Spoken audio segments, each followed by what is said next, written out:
Bismillahirrahmanirrahim. Assalamualaikum warahmatullahi wabarakatuh. Bismillah, alhamdulillah, wassalatu wassalamu ala rasulillah Sayyidina Muhammad ibn Abdillah wa ala alihi wa sahbihi wa mawalah. La hawla wa la quwwata illa billah. Pemirsa dimanapun yang berada yang dirahmati Allah, alhamdulillah pada siang hari ini kita dapat melanjutkan pembacaan kitab Taqrib atau Ghayatul Ikhtisar karya Syekh Abi Syuja. Seperti biasa, mari kita mengirim hadiah bacaan Al-Fatihah kepada Syekh Abi Syuja, kepada Syekh Muhammad ibn Qasim, kepada guru-guru kita, kepada para ulama, para masyayikh, para kiai, wa ala hadhihi niyyah wa ala kulli niyatin shalihah wa ila hadrati sayyidina Muhammadin sallallahu alaihi wasallam. Al-Fatihah. A'udzubillahi minasyaitonir rajim. Bismillahirrahmanirrahim. Alhamdulillahirabbil alamin. Arrahmanir rahim. Maliki yaumiddin. Iyyaka na'budu wa iyyaka nasta'in. Ihdinas siratal mustaqim.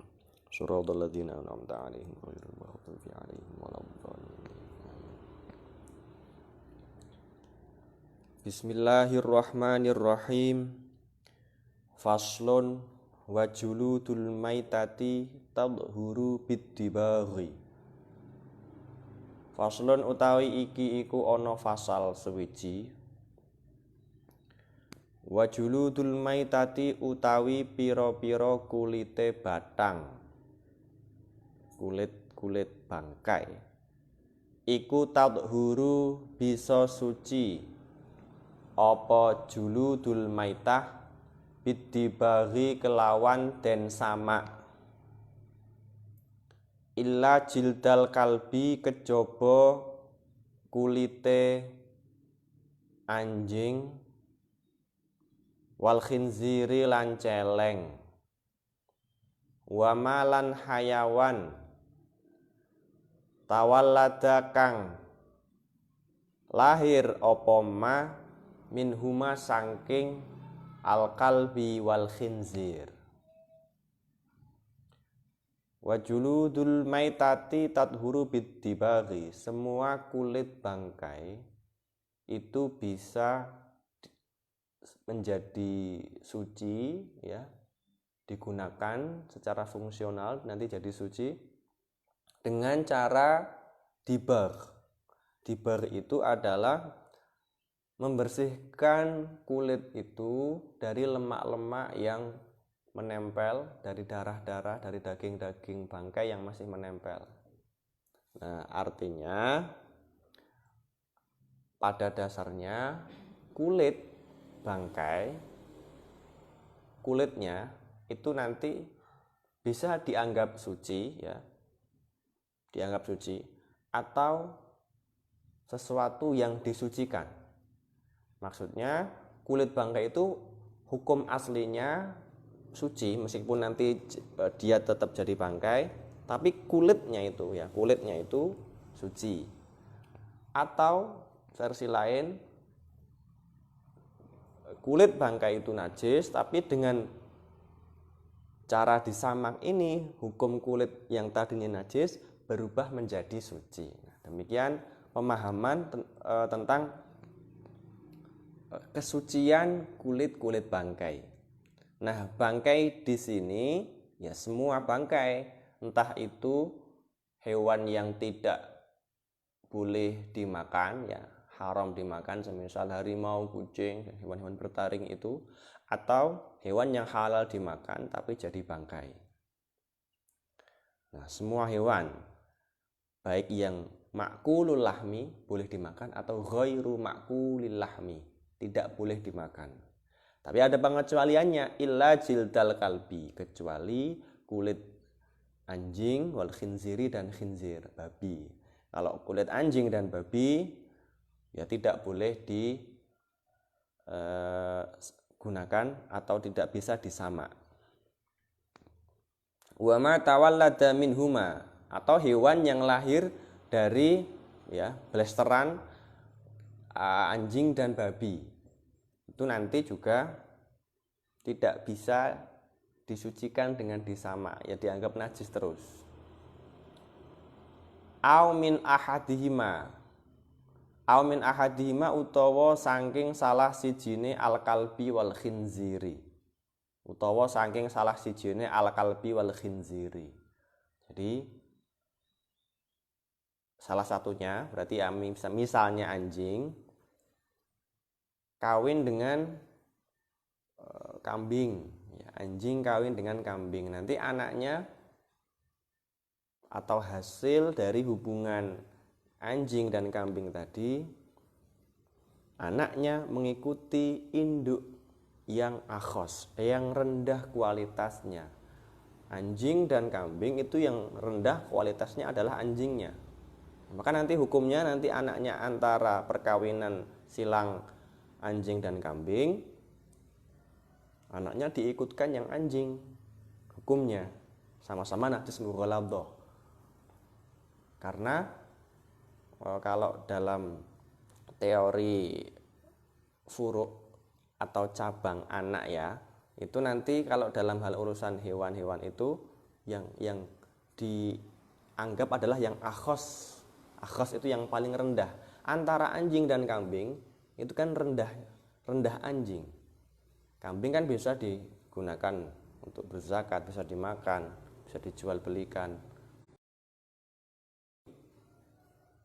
Karena dia ainnya najis, ya berarti dia rendah kualitasnya. Maka nanti anak perkawinan silang antara anjing dan kambing, hukum kenajisannya diikutkan ke anjingnya. Karena ini seperti redaksi au min ahadihima dalam syarahnya ma'a hayawanin tohir. Jadi salah satu dari anjing atau babi kawin dengan hewan suci. Seperti yang saya contohkan tadi. Wa azmul maitati utawi balunge batang. Wa sya'ruha lan rambute utawa wulune maitah iku najisun najis. Tulang belulang bangkai beserta bulunya itu najis.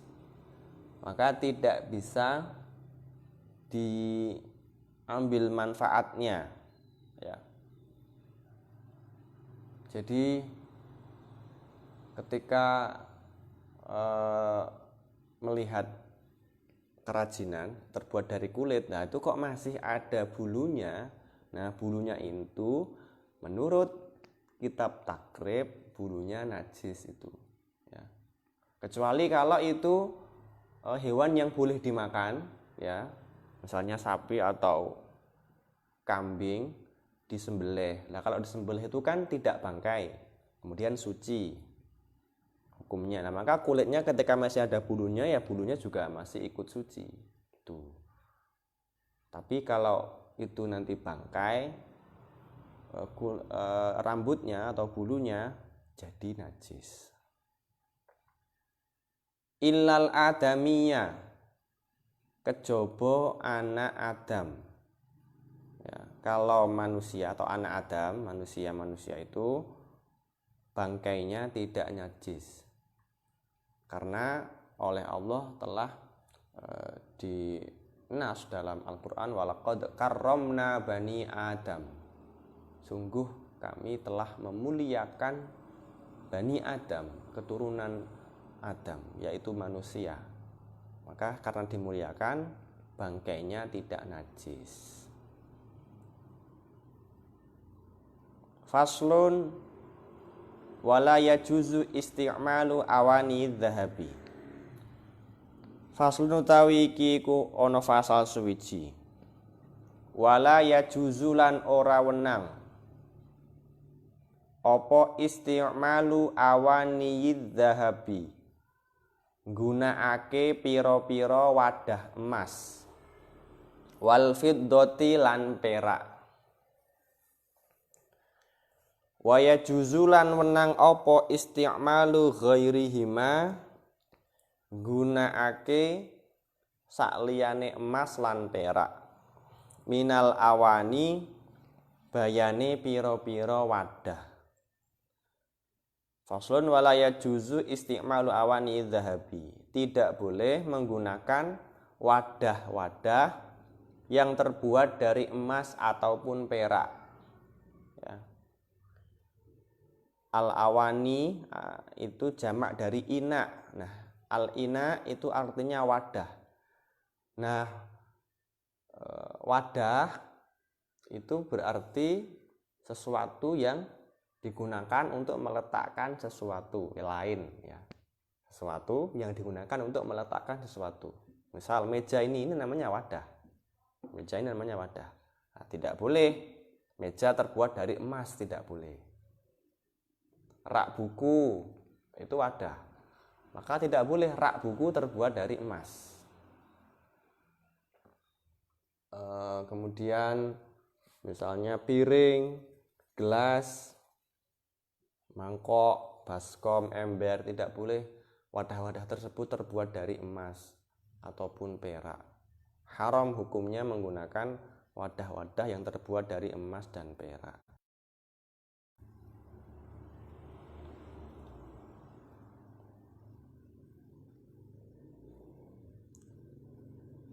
Boleh ya penggunaan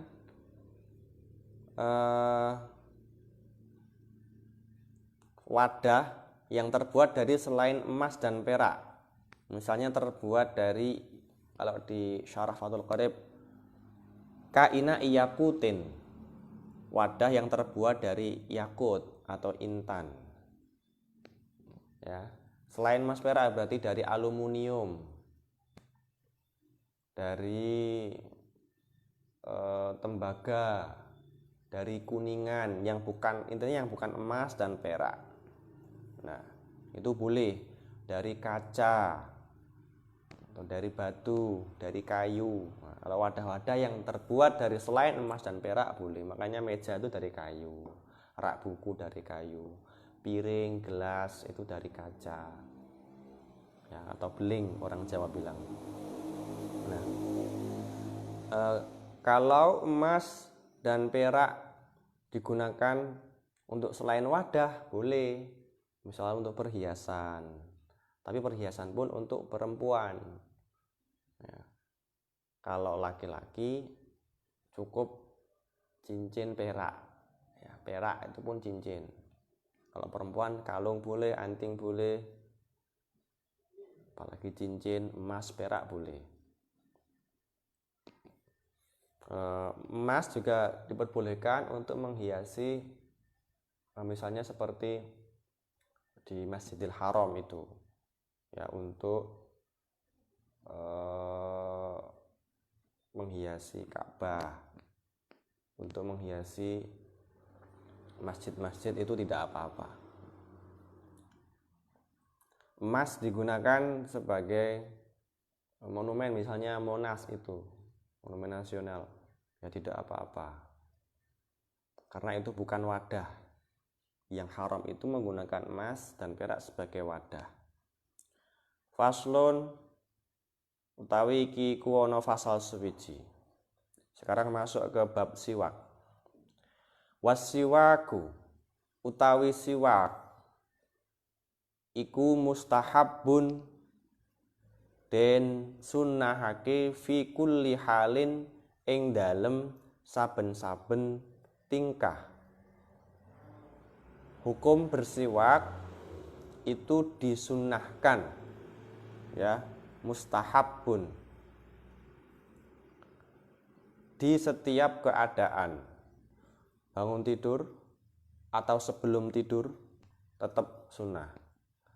Sebelum makan ataupun setelah makan, ya, bersiwak itu tetap sunnah.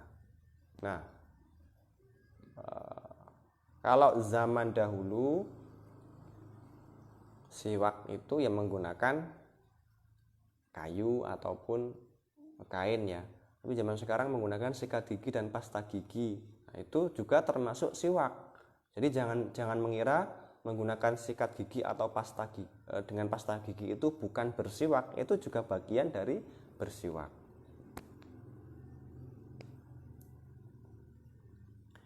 Illa ba'da zawali, kejaba ing dalem sawise lingsire srengenge lishaimi keduwe wong kang poso. Nah, bersiwak tadi hukumnya sunnah kecuali setelah zuhur, ya, ba'da zawal, bagi orang yang berpuasa. Kalau orang yang berpuasa setelah zuhur, ya, jam-jam sekarang ini nanti sampai sore, jangan sikat gigi. Ya. Karena apa? Hukumnya tidak sunnah lagi, tapi makruh. Ya, tapi makruh. Bahkan dikhawatirkan nanti kalau beresiko tertelan, ya itu jadi bahaya. Nah, akan tetapi kemakruhan tadi tidak dipilih oleh Imam Nawawi. Kalau menurut Imam Nawawi, ya, pengarang kitab Arba'in Nawawi dan Riyadhus Shalihin itu mengatakan bersiwak di siang Ramadan, ya, setelah zuhur, setelah zawal itu tidak makruh secara mutlak. Itu qaulnya Imam Nawawi. Maka silahkan dipilih mau memilih qaul yang mengatakan makruh atau tidak makruh. Sudah dijamin oleh ulamanya masing-masing. Wa huwa utawi asiwak fi salasati mawadhi'a ing dalem telu pira-pira panggonan. Iku asyaddu luweh banget apa nih istihbaban dan sunnah hakini inda taghayyuril fami ing dalem nalikane berubahe bau mulut min azmin saking meneng kang suwe atau saking arahe meneng kang suwe wa ghairihi lan liyane azmin. Siwak itu disunahkan, tapi nanti ada 3 tempat, 3 kondisi yang mana kesunahannya itu sangat sunnah. Yang pertama tadi inda taghayyuril fami, ketika berubahnya bau mulut min azmin, baik itu karena diam yang terlalu lama ataupun selainnya. Misalnya diam terlalu lama kemudian menyebabkan perubahan bau mulut, perubahan bau nafas. Itu nanti sangat sunnah untuk sikat gigi. Misalnya tidur semalam, pagi-pagi berubah bau mulutnya. Ataupun memang lama tidak berbicara karena mungkin ada kendala apa, tidur atau apa, kemudian bau mulutnya berubah. Nah, itu nanti sangat disunahkan. Wa ghairihi, atau selain faktor diam terlalu lama. Misalnya karena faktor makan benda-benda, ya, makan makanan yang membuat bau mulut berubah, misalnya bawang atau petai atau jengkol. Nah, itu nanti sangat sunnah setelah makan itu, ketika bau nafasnya berubah, untuk bersikat gigi atau bersiwak. Wa indal qiyami lan nalikane tangi minan naumi saking turu. Dan ketika bangun atau bangkit dari tidur, itu sangat disunahkan untuk sikat gigi atau bersiwak. Ya, saya terjemahkan siwak sebagai sikat gigi saja karena mayoritas, ya, kebanyakan masyarakat lebih mudah mendapatkan sikat gigi dan pasta gigi daripada mendapatkan kayu siwak. Wa indal qiyami lan nalikane jumeneng ila sholati maring sholat. Dan ketika mau melaksanakan sholat itu sunnah juga untuk bersiwak. Jadi kalau mau sholat sikat gigi dulu itu sangat sunnah. Itu sangat baik hukumnya. Sangat sunnah, bukan sangat baik. Tidak ada hukum baik itu. Kalau fikih tidak ada hukum baik. Katanya wajib, sunnah, mubah, makruh. Ya, saya ulangi, ketika berubahnya bau mulut, ketika bangkit dari tidur atau bangun tidur, ketika hendak melaksanakan sholat, 3 tempat itu, 3 kondisi itu adalah saat-saat di mana bersiwak itu hukumnya sunnah sekali ya. Tidak hanya sunnah biasa tapi sangat disunahkan. Sangat disunahkan. Kalau selain 3 tempat itu, ya hukumnya bersiwak hanya sunnah. Disukai artinya berarti disukai oleh Rasulullah. Ya, sunnah mustahab itu sunnah yang disukai Rasulullah. Nah, istilah sunnah ada sunnah mustahab bah, ya sunnah mustahab. Ada mandubah, sunnah mandubah.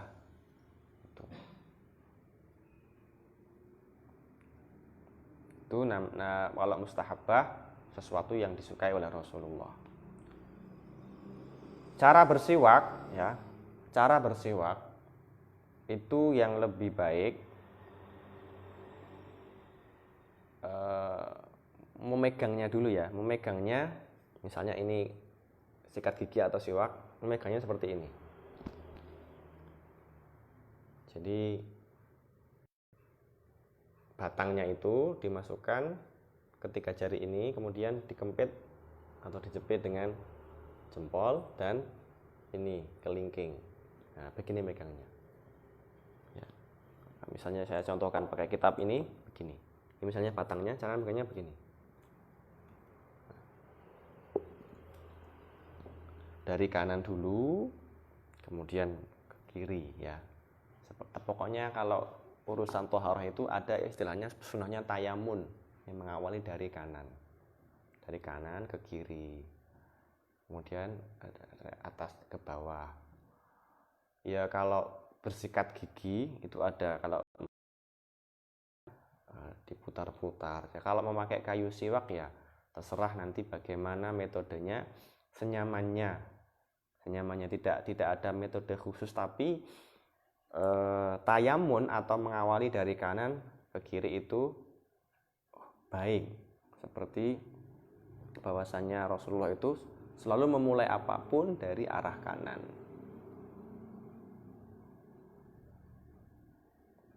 Ketika bersiwak itu nanti kalau dalam keadaan puasa beresiko tertelan, misalnya kalau bersikat gigi beresiko tertelan pasta giginya, maka sebaiknya jangan bersiwak, karena nanti puasanya terancam batal ya. Misalnya tadi pagi setelah sahur sampai imsak, sampai subuh, pagi sampai siang lupa tidak sikat gigi, maka lebih baiknya sekalian tidak usah sikat gigi sampai berbuka puasa nanti. Nah, itu. Ya, satu lagi, ketika membaca Al-Quran, hendak membaca Al-Quran itu juga sangat disunahkan untuk bersiwak. Jadi sebelum deres, sebelum baca Quran, sikat gigi dulu itu sangat sunnah. Nah, selain menggunakan kayu arok yang biasa untuk bersiwak itu, ataupun sikat gigi dan pasta gigi, boleh juga bersiwak itu dengan sesuatu yang kasar, misalnya kain. Boleh ketika hendak sholat ingin mencari kesunahan, misalnya itu bersiwak dulu dengan kain, misalnya saya contohkan di sini ya. Tapi niat mencari kesunahan, misalnya niat mencari kesunahan kemudian bersiwak, disikat gigi ya, digosok dengan kain, itu nanti mendapatkan kesunahan ya. Misalnya mau sholat tapi tidak bawa kayu arok ya, tidak bawa kayu arok, juga belum sempat sikat gigi, keburu iqomah, nah itu maka lebih baik tidak apa-apa pakai kain. Itu tujuannya untuk mencari kesunahan.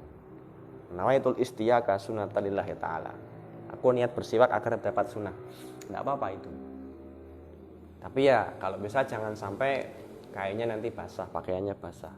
Apalagi kalau lengan tangan basah, nanti bisa basah gara-gara air liur, nanti orang yang di sampingnya merasa jijik nanti.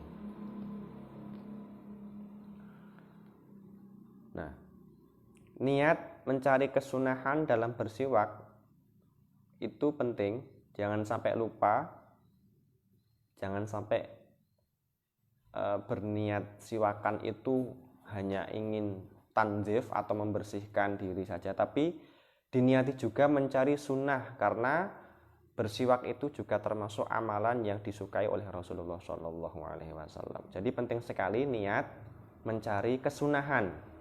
Maka tidak penting tadi apakah alatnya apa, boleh pakai kayu atau pakai sikat gigi atau pakai kain, tapi yang penting niat mencari pahala kesunahannya itu. Nah, demikian yang dapat saya sampaikan. Wallahu a'lam bishawab. Al-Fatihah.